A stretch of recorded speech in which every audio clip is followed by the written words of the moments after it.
and in the awareness of God's presence here and now, let us pray. Father, Mother God, we give thanks for this opportunity to come into the awareness of your presence.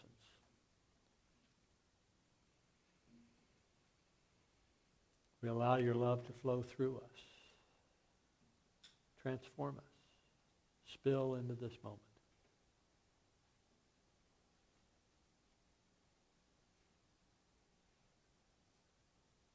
We are blessed by your love. We are blessed by the awareness of your love.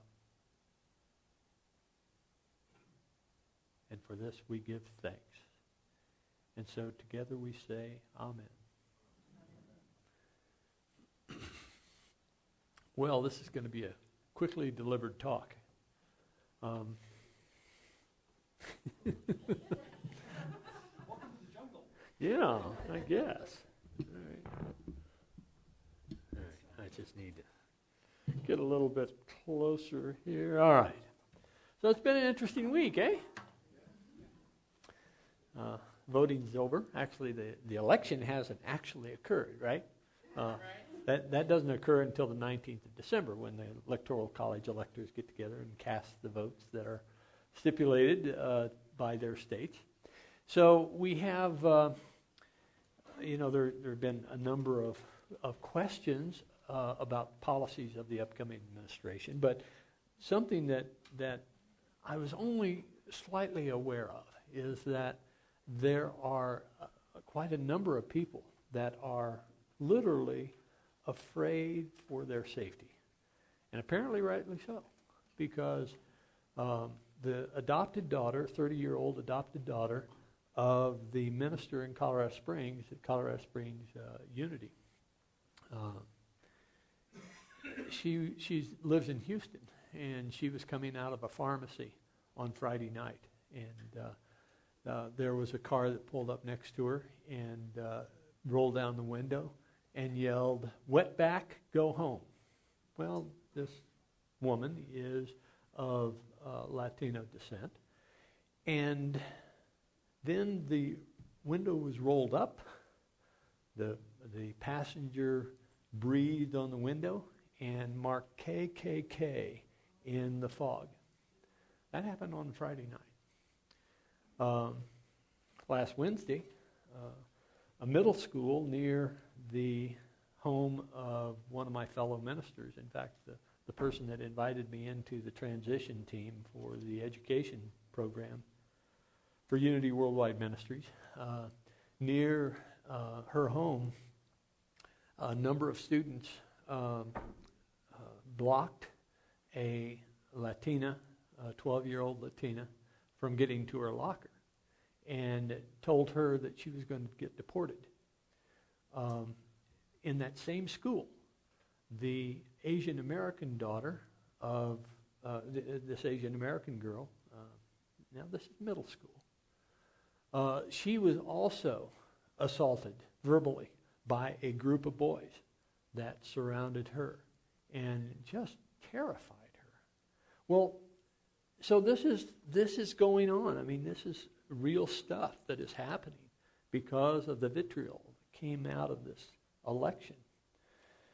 My daughter, Shannon, who's 33, she is, I think, within a month, the birth date of the youngest daughter of Linda's good high school friend who actually lives in Boulder. They're both from Wichita, Kansas. But Petra is a sports medicine consultant. She works with the military installations in Colorado Springs. And she recently got married to another woman. And the other woman became pregnant and gave birth to a son about 3 months ago. And so I'm going to read this post to you that was written on Wednesday morning at 3 a.m. It's almost 3 a.m. and I'm wide awake. It's not abnormal for us to be up at this hour. We have a 3-month-old baby after all. But tonight is different. As I sit burping my son, I can't stop crying. And when I realize I'm crying because I'm afraid in a way I've never been before, The pain lurches to a place in my heart and gut so deep, I actually feel sick. My country has just elected a president who has promised to sign legislation making it okay for people to discriminate against me and everyone like me. My country has just elected a vice president who believes in conversion therapy for people like me and who will have to have us jailed for, and would like to have us jailed for applying for a marriage license. What's worse, though, is that my fear of the government taking away my right to be married and thus impacting whether I'm legally allowed to adopt my own son is outweighed by my fear of the everyday Americans who voted for them. So many of them say they like him and voted for him because he says things that everyone wants to say but doesn't, presumably because it's not politically correct. But now it is. I'm afraid of the everyday American who may suddenly feel it's okay to say hateful things or worse, act on his own hateful beliefs.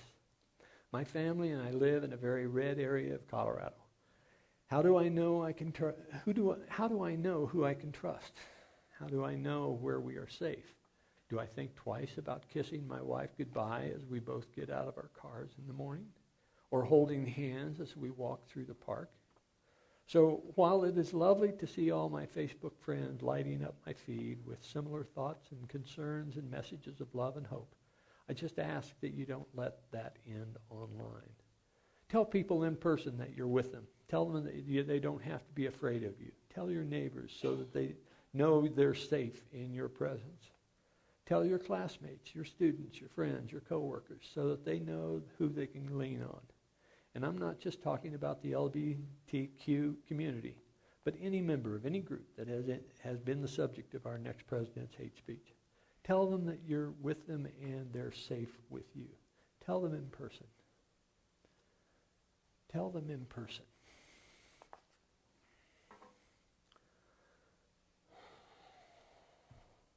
If that post had come from a stranger, it would have hit me. It comes from a young woman who I have seen grow from birth. And it clamps my heart. It causes me such anguish to realize that, yeah, she may be 1 in 50 or 60 or 70 or maybe 1 in 4. I don't know what the ratio is. But people have legitimate fears, and they are closing in. So what do we do about that? What do we do about that? Each and every one of us, regardless of our political persuasion, what do we do about that? When the Brits voted for Brexit to leave the European Union, there was a groundswell of response among the Brits to help the immigrants who were feeling afraid. And they adopted the safety pin as the symbol of I am safe, to let the immigrants know. And there has been a groundswell of response here in the U.S. about the safety pin as a symbol of I am safe. If you're a Muslim, a woman, LGBTQ, a person of color, Latinx, trans, an immigrant, disabled, afraid, I am here. Speak. I'll listen to you. I'll hold you, stand up for you, sit down for you, shut up for you, do what I can to let you know I love you. This sign is how you'll know me. So I offered the sign to you if you didn't have a safety pin. And if you choose to participate in this groundswell movement. But I'm envisioning that there will be hundreds and millions of people wearing safety pins, that we will come together and we will disavow hate speech. We will disavow discrimination. We'll disavow the fear that has been planted in so many intelligent, vulnerable people. So, this is not a time to despair, however, because what we're seeing is something that I've talked about before, but boy, is it very salient in our experience now. Ilya Prigogine, Nobel laureate, he was a chemist and mathematician who won Nobel Prize on his theory of chaos.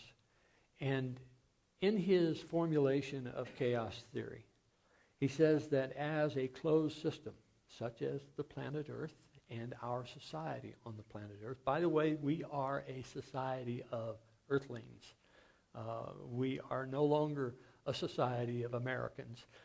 We are no longer a society of Coloradans or Arvadans. We are a society of the world. And in that closed society, regardless of what size we're talking about, there is as more energy is put into it, and that energy is social energy. It's people rising up against the indifference of our leaders. People rising up in our viewing of injustice. People rising up because they feel that they're not being heard. I mean, that's really what this election was about, was the response to that feeling of not being heard. And that was all across the spectrum, right? I mean, it was all across the political spectrum. So there is increased energy in this closed system. And in that increased energy, Prigogine says that what will happen is that the system will continue to a point called a bifurcation point, where the path will split. And one path of this increasing chaotic system is going to devolve into total disorder. That we don't want. Or it will evolve into a higher order system that will be structured in a way that will absorb this increased energy and allow room for additional energy to be poured into it. And so as we look at this, we say, well, guys, one of two paths, huh? One is total disorder and the other is a higher order system. Which would I like? And it turns out that according to Prigogine, as we approach this bifurcation point, as we approach this point where one of two outcomes will occur, that we each will have more and more influence in the outcome. So as we get closer and closer to this bifurcation point, if we lean into it, if we lean into compassion, if we lean into forgiveness, if we lean into being the expression of our inherent Christ nature, then the path that will come will be the higher order. It will be that which will allow a greater resonance of the people. It will allow the members of our society to feel like they are worthy. So what do we choose?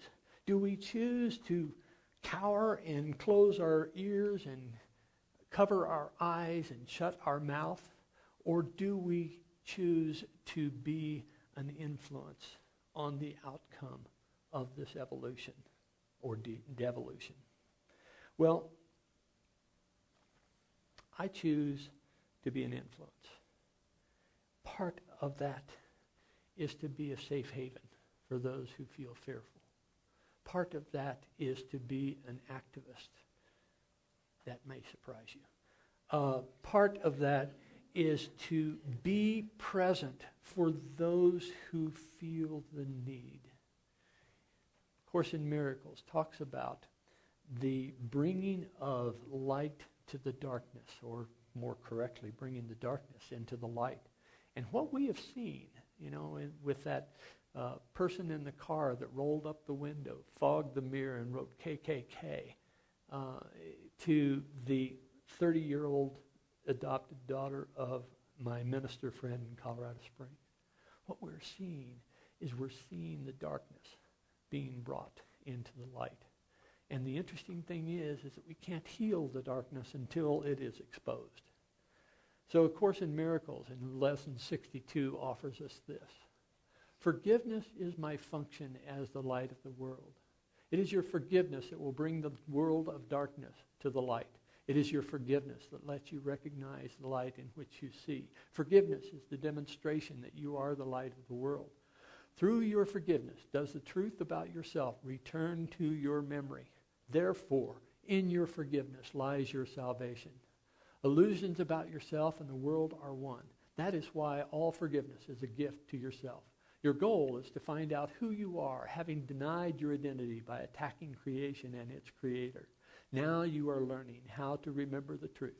For this attack must be replaced by forgiveness, so that the thoughts of life may replace thoughts of death. Remember that in every attack you call upon your own weakness, while each time you forgive, you call upon the strength of Christ in you. Do you not then begin to understand what forgiveness will do for you? It will remove all sense of weakness, strain, and fatigue from your mind. It will take away all fear and guilt and pain. It will restore the invulnerability and power God gave his Son to your awareness. Forgiveness, forgiveness, forgiveness. We forgive the passenger in the car that fogged the window and wrote KKK. We forgive the person who has said mean things. We've forgiven even the person who cuts us off in traffic. We forgive as a practice, as a daily practice. We forgive. We forgive. We forgive. We bring love to the moment. We allow that love to spill forth. We allow that love to be touching each and every person. But that love is not conditional, contractual love that we typically think of. It is unconditional love. It is given without any limitation. It's given without any constraint. It's given without any allocation. It is love that is offered to the moment. That is forgiveness. Jesus offered us.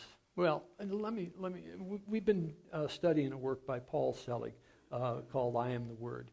And in it he talks about, I'll take that off for a moment. In it he talks about the vibration that is within us, the essence of who we are, is of a frequency that is reflecting our level of consciousness. And as we are at a low level, as we are in that state of separation, saying, I got to grab for all the gusto I can because someone else is going to grab it before me. And I need all the gusto I can, right? It comes from a beer commercial, I'm not sure. But this idea that we are separate and apart from each other is a low frequency of experience. It's a low frequency of existence. But the frequency is of our own choosing. And in Selig's work, he says that as you raise the frequency, as you bring your frequency up to that Christ frequency, you are then enabled to entrain those around you.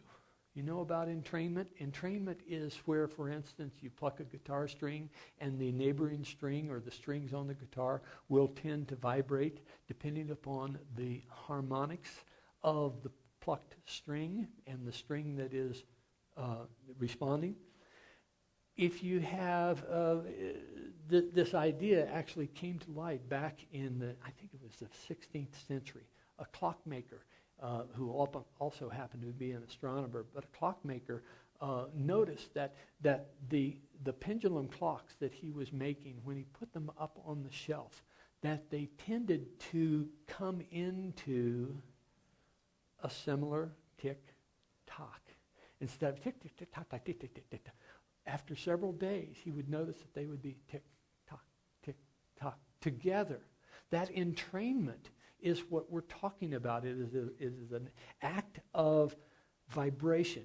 It's a dynamic of vibration. And when we elevate our frequency to the Christ frequency, when we are vibrating at a divine level, we entrain those around us, helping them rise up. That is what we're called to do. That is what forgiveness is about. Forgiveness is about being that expression of unconditional love, allowing that vibration to rise up to where each and every one of us recognizes the inherent Christedness that we are. That is our charge.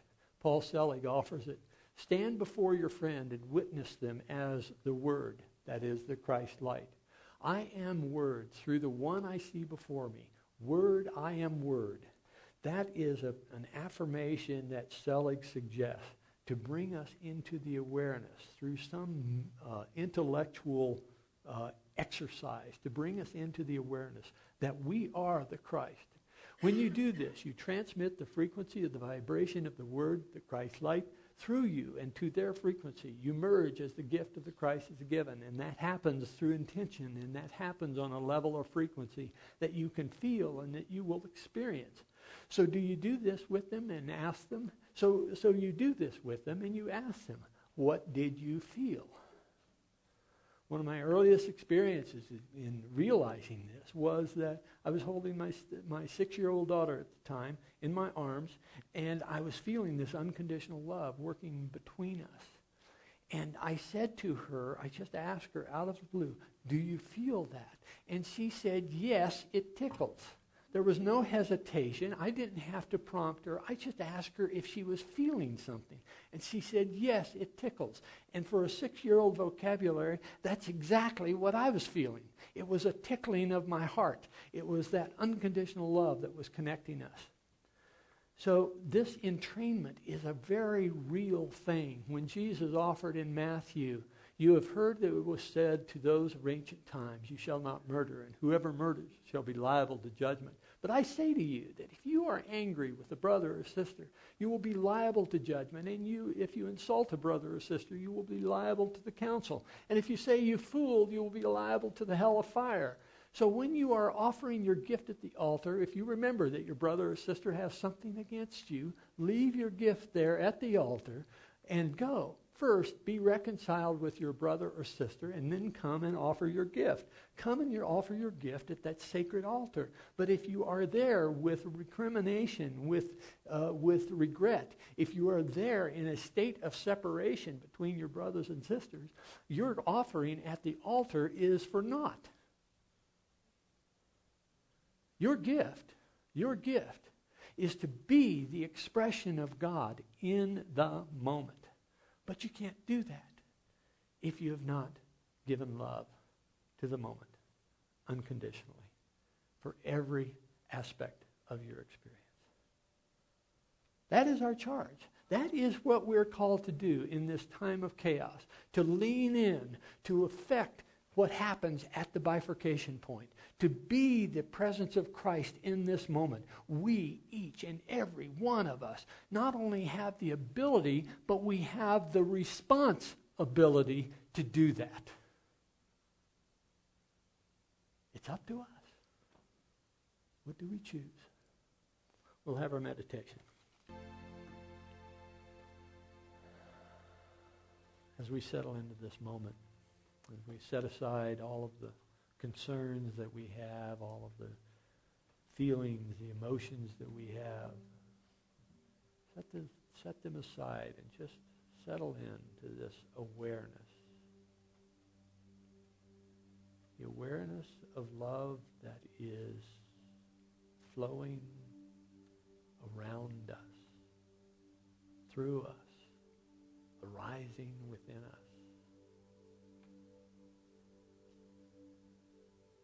You can use the image of someone that you care a great deal about as a means of reminding you of what love feels like.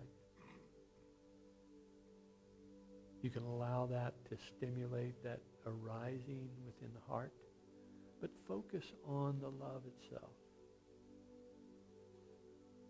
Feel how that love feels. Let it spill from your heart and fill you.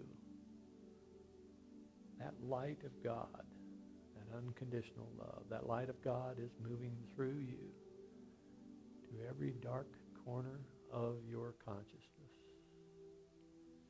exposing the darkness and transforming the darkness.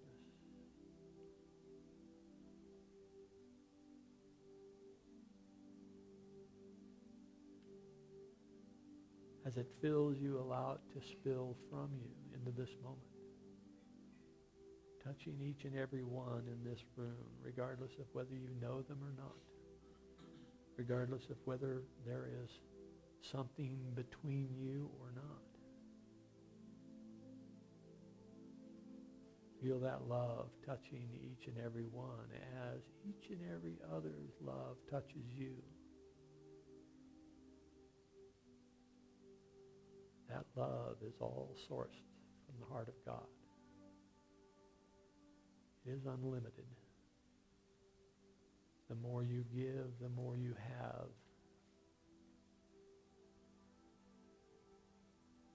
Allow it to spill into this city, touching each and every one in this city,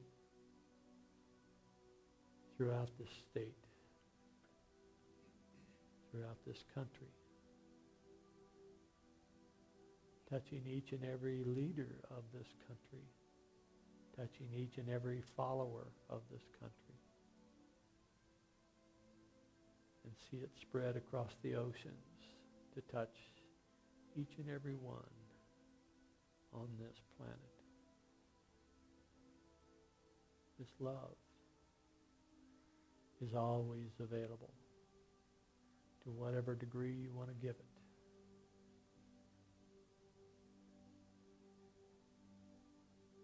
Give it. As we come back into this time and space with the awareness of this love within us, moving through us, touching each and every one elsewhere, we give thanks. And we come back to this time and place, sharing the words of the Lord's Prayer.